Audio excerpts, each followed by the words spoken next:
चारों तरफ सूंघते मत फिरिए। इस आदमी में क्या कमी है, उस औरत में क्या कमी है, इसमें क्या कमी है, उसमें क्या कमी है, वो क्या गलत कर रहा है। आप 1-2 महीने में बहुत आगे बढ़ जाएंगे। हर रोज़ किसी न किसी चीज़ में उलझे रहते हैं, तब आपसे कोई उम्मीद नहीं बची है। अगर आप दूसरे हर प्राणी से कुछ बेहतर नहीं कर पा रहे हैं तो जीवन सार्थक नहीं है, क्योंकि हमारा जीवन बहुत महंगा है। आध्यात्मिक प्रोसेस का मतलब बस ये है कि आप हर रोज़ अपनी बुरी चीज़ों को घटाते जाएं। कोई बुरा विचार, कोई बुरी भावना, कोई बुरा शब्द, कोई बुरा काम हर रोज़ एक कम करते जाइए। पर मैं चाहता हूँ कि आप कम से कम अपने भीतर होने वाले टकराव को ख़त्म कर दें। वैसे भी आपको उससे कुछ मिलता नहीं। एक औरत खचाखच भरी एक कसाई की दुकान में गई। उसने वहाँ दर्जनों तैयार मुर्गे लटके हुए देखे। वो उनके पास गई, एक टांग उठाई और सूंघी, दूसरी टांग उठाई और सूंघी, एक पंख उठाया और सूंघा। कुछ ऐसे वो एक के बाद एक चिकन को परखने लगी। फिर कसाई आया, उसके कंधे पर थपकी दी और बोला, मैडम, क्या आप खुद ऐसा टेस्ट पास कर पाएंगी? नहीं कर पाएंगी तो चारों तरफ सूंघते मत फिरिए। इस आदमी में क्या कमी है, उस औरत में क्या कमी है, इसमें क्या कमी है, उसमें क्या कमी है, वो क्या गलत कर रहा है। सभी से थोड़ी बहुत बदबू आती है। हाँ, हर पेड़, हर पौधे की जड़ें किसी न किसी तरह की गंदगी में होती हैं। सवाल बस ये है कि क्या वो खुशबू वाले फूल देता है। सवाल बस इतना ही है। अगर जड़ें बिल्कुल साफ होंगी तो उनसे कुछ भी बहुत बढ़िया चीज़ पैदा नहीं होगी। क्या हम रूपांतरण की प्रक्रिया से गुजर रहे हैं, क्योंकि यही जीवन का स्वभाव है? क्या हम एक निरंतर रूपांतरण की प्रक्रिया हैं, क्योंकि हर चीज़ है, धरती की हर दूसरी चीज़ लगातार रूपांतरण के प्रोसेस में है। क्या आप खुद एक रूपांतरण की प्रक्रिया हैं? ये एक बड़ा सवाल है। अगर इस सवाल के जवाब में आप एक बड़ी हाँ हैं तो बाकी कोई चीज़ मायने नहीं रखती।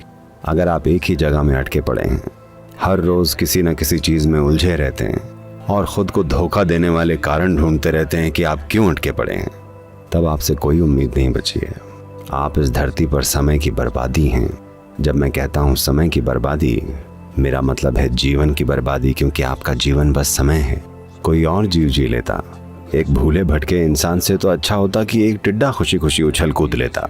हाँ या नहीं? आपसे 1 लाख टिड्डे या तितलियाँ बनाए जा सकते थे, आपके शरीर के वजन के हिसाब से। हाँ या नहीं? अगर आप दूसरे हर प्राणी से कुछ बेहतर नहीं कर पा रहे हैं तो जीवन सार्थक नहीं है, क्योंकि हमारा जीवन बहुत महंगा है। हाँ या नहीं? हम बहुत महंगे प्राणी हैं, हर मामले में महंगे। खाने के लिए, सोने के लिए, चलने के लिए हमें कितनी व्यवस्थाएं चाहिए होती हैं। हाँ या नहीं? चप्पल जूते से लेकर कपड़ों तक, इमारतों से लेकर कितनी व्यवस्थाएं चाहिए होती हैं। मुझे जंगल में कोई किचन नहीं दिखता और उन्हें भरपेट खाना मिलता है।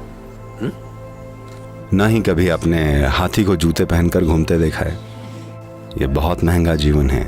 इतना खर्च होने के बाद इसे कुछ बेहतर करना चाहिए, दूसरे सारे प्राणियों से बेहतर कुछ काम।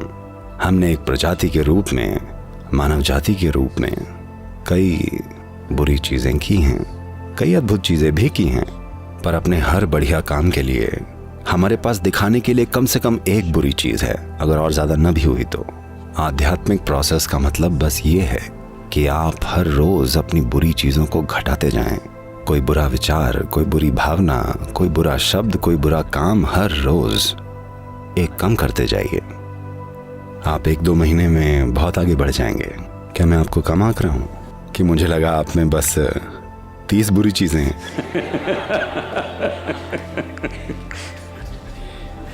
इंसान की सबसे बुरी बात यह है कि वो अपनी ही चीज़ों में इतने बिजी हैं, उनको दूसरे प्राणियों का दर्द, उनकी तकलीफ और कुछ भी महसूस नहीं होती। संवेदनशील नहीं है। संवेदनशील न होना सबसे भयानक अपराध है, क्योंकि अगर हम संवेदनशील होते, अहंकार के प्रति नहीं, जीवन के प्रति, अगर हम जीवन के प्रति संवेदनशील होते तो हर वो चीज़ जो हम कर पाते वो हम हमेशा करते। जो हम नहीं कर सकते उसका क्या कर सकते हैं? हम नहीं कर सकते बस, पर हम जो कर सकते हैं वो हो जाता। एक सूडानी आदमी था। आपको सूडान पता है? 2 सूडान हैं, आपको पता है? हेलो, 2 सूडान हैं। सूडानी लोग, ऐसा माना जाता है, मैं इसका विशेषज्ञ नहीं हूँ, ऐसा कहा जाता है कि अधिकांश सूडानी लोग भारतीय मूल के हैं। वो अब भी डोसा खाते हैं। उनकी संस्कृति हमारे जैसी ही है। वो बहुत हद तक भारतीयों जैसे दिखते हैं। वो अफ्रीकी आबादी के साथ घुल मिल गए हैं, पर वो कुछ 1000 साल पहले ही वहाँ गए हैं। तो एक सूडानी आदमी माराकेच में एक ऊँटों के बाज़ार में गया, मोरक्को गया। वहाँ एक बहुत प्रसिद्ध ऊँट बाज़ार है। एक ऊँट बाज़ार राजस्थान के पुष्कर में भी है। तो वो अपना ऊँट बेचने गया, तो उसने पाया बाज़ार में जितने भी ऊँट थे सारे के सारे उसके ऊँट से काफ़ी बड़े थे। तो उसने चारों ओर देखा, हर ऊँट उसके ऊँट से बड़ा था। तब उसने बर्बर आदमी से पूछा। बर्बर एक जनजाति है, बर्बरता शब्द इसी जनजाति से आया है। वो बर्बर आदमी अपने बड़े ऊँटों के बीच वहाँ बैठा था। इसने पूछा, आपके ऊँट इतने बड़े कैसे हैं और मेरे बमुश्किल आपके ऊँटों के आधे हैं? वो बोला, सीधी सी बात है, मैं तुम्हारा ऊँट देख रहा हूँ, तुमने इसका नपुंसकीकरण या कैस्ट्रेशन नहीं करवाया है। अगर तुम अपने ऊँट को कैस्ट्रेट करवा दो वो बढ़ जाएगा। उसने पूछा, मैं ऐसा कैसे करूँ? वो बोला, बहुत आसान है, 2 ईंट लो और ऊँट के अंडकोशों को फोड़ डालो और उसके बाद तुम्हारा ऊँट बहुत बड़ा हो जाएगा। क्या इससे दर्द नहीं होगा? उसने पूछा। वो बोला, बिल्कुल नहीं, मैं तुमको दिखाता हूँ। और वो एक ऊँट लेकर आया, 2 ईंटें ली और अंडकोश फोड़ दिया। ऊँट दर्द से करा उठा और भागा। इस सूडानी आदमी ने पूछा, पर आपने बोला था दर्द नहीं होगा। अरे दर्द सिर्फ तब होता है अगर आपकी उंगली ईंटों के बीच आ जाए। आपके साथ जो होता है उसको लेकर आप बड़े संवेदनशील होते हैं, पर बाकियों को जो होता है उसको लेकर न के बराबर संवेदनशील हैं। ऐसी हालत में इंसान का सबसे बढ़िया स्वभाव कभी प्रकट नहीं हो पाएगा। आपको संवेदनशील बनना होगा। आपको समझना चाहिए कि पेड़, ये फूल, ये पक्षी और सारे जीव अपने आसपास होने वाली हर चीज को लेकर बहुत संवेदनशील हैं। वो किसी को चोट नहीं पहुंचाते जब तक कि उन्हें खाना ना खाना हो। हाँ, जब तक बात खाने की ना हो वो कभी भी किसी को ऐसे ही नहीं मार देते। और वो बहुत संवेदनशील हैं, जीवन को लेकर सेंसिटिव। वैसे नहीं जैसे आप समझते हैं, वैसे भावनाओं के रूप में नहीं, बल्कि सीधा सीधा जीवन को लेकर संवेदनशील हैं। दर्शन के दौरान कभी इस पेड़ की डाली ने नीचे गिरकर आप में से किसी को भी नहीं मारा। जरा देखिएगा, वो या तो भोजन के लिए या आत्मरक्षा के लिए मारते हैं, वरना कोई जानवर यूं ही नहीं मारता। तो इंसानों को दिखाना होगा कि हम थोड़े ज्यादा विकसित हैं, है ना? हमें दूसरे ताकतवर प्राणियों के मुकाबले थोड़ा और विकास दिखाना होगा जो यहाँ मौजूद हैं।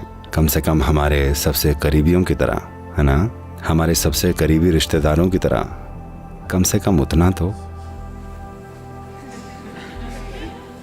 हाँ, मैं जानता हूँ कि दुनिया में संसाधनों के लिए मुकाबला है, हर चीज़ के लिए मुकाबला है, और यहाँ वहाँ थोड़ा टकराव ज़रूर होगा। मैं उन चीज़ों से अनजान नहीं हूँ, पर मैं चाहता हूँ कि आप कम से कम अपने भीतर होने वाले टकराव को ख़त्म कर दें। वैसे भी आपको उससे कुछ मिलता नहीं। ऐसा होता है कि नहीं? अपने आप हर मुर्गे को ऐसे सूंघ रहे हैं, पर आप उस टेस्ट में खुद पास नहीं होने वाले।